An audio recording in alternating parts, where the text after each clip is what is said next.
अदनान गुल की तरफ से सबको सलाम। उम्मीद है आप लोग खैरियत से होंगे और मेरी वीडियोस को आप लोग एंजॉय कर रहे होंगे। आपकी कमेंट्स हमारे लिए इंतहाई अहम है। कमेंट बॉक्स में आप लोग मुझे अपनी कीमती आरा से जो है आगाह कर सकते हैं। एज पर स्केजुअल आज हमारे मैनेजमेंट स्किल्स का दिन है। आज हमने प्रोजेक्ट लाइफ साइकिल को डिस्कस करना है। इसके फेजेस क्या क्या हैं, इन डिफरेंट फेजेस की कैरेक्टरिस्टिक्स क्या क्या हैं, इनका आपस में क्या ताल्लुक है, तो ये आज की वीडियो में हमने डिस्कस करना है। तो अगर आप लोग प्रोजेक्ट लाइफ साइकिल को सीखना चाहते हैं, इसके डिफरेंट फेजेस और इसकी कैरेक्टरिस्टिक्स को अगर आप सीखना चाहते हैं तो इसके लिए आज की वीडियो आखिर तक लाजमन देखें। अभी हम लैपटॉप की स्क्रीन की तरफ जाएंगे और पावर पॉइंट प्रेजेंटेशन की मदद से जो है प्रोजेक्ट लाइफ साइकिल को और इसके फेजेस को वन बाय वन डिस्कस करेंगे। सेशन में जो है दोबारा आपको खुशामदीद। आज हमने प्रोजेक्ट लाइफ साइकिल का इंट्रोडक्शन पढ़ना है। प्रोजेक्ट लाइफ साइकिल होता क्या है, इसकी कैरेक्टरिस्टिक्स क्या क्या होती हैं, डिफरेंट प्रोजेक्ट फेजेस क्या होते हैं और इसका आपस में क्या ताल्लुक होता है, और वेरियस टाइप ऑफ जो है प्रोजेक्ट लाइफ साइकिल जो है वो हमने डिस्कस करना है। अच्छा, project life cycle, A project life cycle is a collection of project phases. अच्छा, प्रोजेक्ट लाइफ साइकिल में डिफरेंट प्रोजेक्ट लाइफ साइकिल में प्रोजेक्ट के डिफरेंट फेजेस हो सकते हैं। अच्छा, it defines what work will be performed in each phase, what deliverables will be produced and when, who is involved in each phase, how management will control and approve work of each phase। अच्छा, तो project life cycle का main काम क्या होता है। Project life cycle project के start से लेकर एंड तक जो है कौन सा काम परफॉर्म करना है, किस फेज़ में कौन सा काम परफॉर्म करना है, हर एक फेज़ के अपने डिलीवरेबल्स क्या होंगे, इसका इनपुट क्या होगा, इसका आउटपुट क्या होगा, कौन कौन से स्टेक होल्डर्स इसमें इन्वॉल्व होंगे। तो ये सारी डिटेल जो है ये प्रोजेक्ट लाइफ साइकिल में डिसाइड होती है और एग्जीक्यूशन इसकी प्रोजेक्ट लाइफ साइकिल के डिफरेंट फेजेस में होती है। अच्छा, प्रोजेक्ट लाइफ साइकिल के कैरेक्टरिस्टिक्स क्या होते हैं। Generic life cycle often used to communicate with the top management.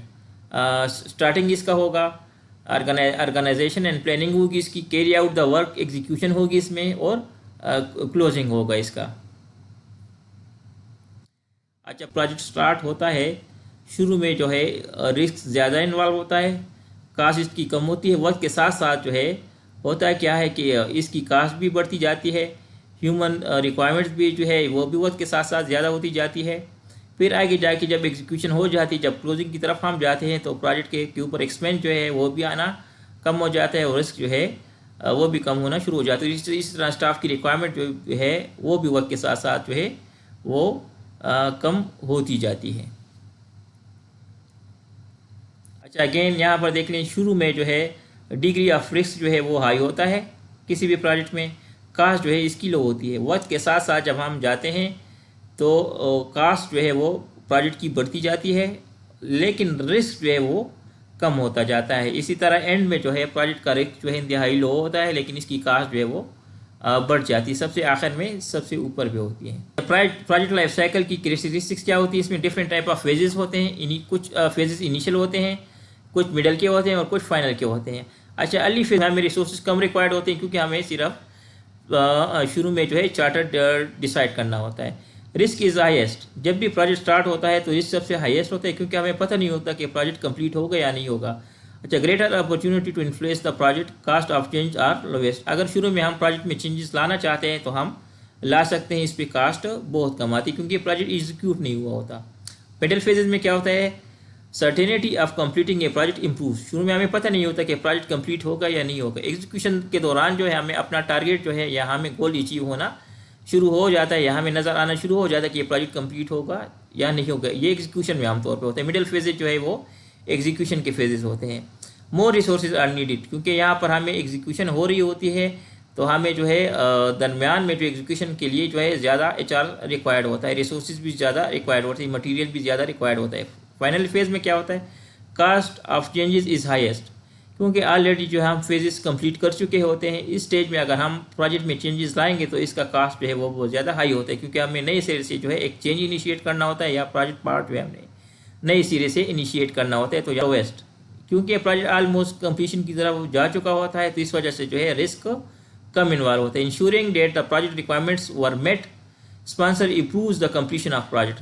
अच्छा, प्रोजेक्ट कम कंप्लीट होता है जब स्पॉन्सर जो है अप्रूव करता है प्रोजेक्ट चेंजेस को या प्रोजेक्ट एग्जीक्यूशन को या प्रोजेक्ट के रिजल्ट को। जब के डिफरेंट फेजेस हो सकते हैं। प्रोजेक्ट्स में be divided into number of phases. Project phases is a collection of logically related project activities. इसमें प्रोसेसेस भी हो सकते हैं, नॉलेज एरियाज भी हो सकते हैं। ये आगे जाके डिटेल में डिस्कस होंगे। डेट रिजल्ट्स इन वन और मोर डिलीवरेबल्स। अच्छा, ये भी हो सकता है कि एक प्रोजेक्ट फेज का आउटपुट सेकेंड फेज के लिए इस इनपुट का काम भी कर सकता है। यहाँ पर एक जनरल ओवरव्यू दिया गया है कि one approach to cleaning up a hazardous वे साइट। अच्छा, इसमें इनिशियली क्या होगा, डिकम्पोजिशन होती है, फिर सेकेंड फेज में क्या होता है, रिमूवल हो सकती है, तीसरे फेज में जो है वो लैंडस्केपिंग हो सकती है। तो ये डिफरेंट फेजेस हैं। may be divided into number of phases. Project phase is a collection of logically related project activities that results in one or more deliverables. अच्छा, ये कब स्टार्ट होता है? Start with the project initiation till closure, can be sequential और can overlap depend upon the nature of the project, have different durations and efforts, again depend upon the nature of the project, has distinct focus, logically segmented, each for management planning and control, depends on size, complexity and impact of the project. अच्छा, project phases जो है वो sequential भी हो सकते हैं और वो ओवरलैपिंग भी हो सकते हैं। सीक्वेंशियल में क्या होता है? सीक्वेंशियल में देखिए, पहले फेज़ 1 कंप्लीट होगा, फिर इसके बाद फेज़ 2 कंप्लीट होगा, फिर इसके बाद फेज़ 3 कंप्लीट होगा। फेज़ 2 उस वक्त तक स्टार्ट नहीं हो सकता जब तक फेज़ 1 कंप्लीट नहीं हो जाता है। अच्छा, next phase starts only when previous phase is completed, reduces uncertainty, eliminates option to reduce schedule. Overlapping में क्या होता है कि phase starts before the completion of previous phase. Fast tracking, यहाँ पर ये कब यूज़ होता है? जब फास्ट ट्रैकिंग पे हम काम कर रहे होते हैं तो वहाँ पर आमतौर पे ओवरलैपिंग यूज़ होती है। एडिशनल रिसोर्सेज रिक्वायर्ड होते हैं यहाँ पर, इंक्रीज रिस्क होता है एंड रिजल्ट इन रीवर्क। अच्छा, again phase two phase relationships कोई डायग्राम है, यह भी हमने पढ़ लिया है कि वेस्ट मैनेजमेंट रिमूवल। अच्छा, various project life cycles, predictive हो सकता है, आइटरेटिव और इंक्रीमेंटल हो सकता है और एडाप्टिव हो सकता है। अच्छा, प्रिडिक्टिव की मिसाल क्या है? Waterfall model, also called is fully plan driven, scope, time and cost is calculated early in the project life cycle. Predictive में हमें पहले से पता होता है कि हमने बनाना क्या है, तो उसके लिए जो है प्रिडिक्टिव जो है यूज़ होता है। फॉर एग्जांपल, ऑलरेडी एक हॉस्पिटल बन चुका है और उसी की तरह हम दूसरा हॉस्पिटल बनाना चाहते हैं, तो इसके लिए हम प्रेडिक्टिव अप्रोच यूज़ कर सकते हैं। इटरेटिव और incremental, scope is elaborated once iteration at a time.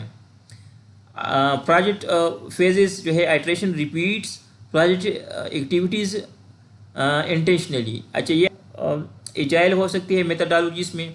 अच्छा, नोन एज चेंज ड्रिवन और agile methods, high degree of stakeholders involvement. अच्छा, यहाँ पर एडाप्टिव अप्रोचेस कब यूज़ होती हैं? अगेन जहाँ पर हमें रिजल्ट क्विकली अचीव करना होता है, तो इसके लिए हम एडाप्टिव अप्रोच यूज़ कर सकते हैं। यहाँ पर जो है एजाइल मेथडोलॉजीज में, एडाप्टिव में जो है एंड यूज़र या स्टेक होल्डर्स की इन्वॉल्वमेंट जो है वो शुरू से लेकर आखिर तक हो रही होती है। अच्छा, इटरेटिव और इंक्रीमेंटल में होता क्या है कि high level vision is developed for the product, scope is elaborated one iteration at a time, increment successively to add to the functionality of the product. Product is developed both incrementally and iteratively. Used when organization need to manage changing objective and scope. Partial delivery is beneficial. अच्छा, जहाँ पर हमें partial delivery करनी होती है, end user को की requirements यही होती है कि हमें पार्शियल डिलीवरी कर दे, इसके बाद जो है आगे जाके कंप्लीट प्रोडक्ट हमें डिलीवर कर दे, तो ये वाली लाइफ साइकिल जो है या आइटरेटिव या इंक्रीमेंटल हम वहाँ पर यूज़ कर सकते हैं।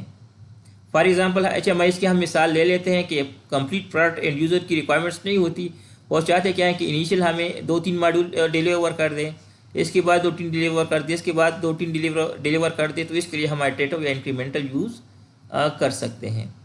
अच्छा, प्रोडक्ट अच्छा एडाप्टिव में होता है क्या है कि used in rapidly changing environments when requirements and scope is difficult to define. अच्छा, बहुत सी प्रोजेक्ट्स इस तरह होते हैं जो कि आउट ऑफ द वे जो है डिज़ाइन करने पड़ते हैं, तो इसके लिए हम एजाइल मेथडोलॉजी यूज़ कर सकते हैं। वो आमतौर पे एजाइल मेथडोलॉजी में होता क्या है कि एंड यूज़र जो है शुरू से लेकर आखिर तक जो है वो इन्वॉल्व होते हैं, उनका आउटपुट इन्वॉल्व होता है, फिर आगे जाके उनके डिफरेंट सजेशन जो है वो इन्वॉल्व होते हैं और इस हिसाब से जो है प्रोडक्ट में जो है वक्त के साथ साथ जो है वो चेंजेस हो रही होती हैं।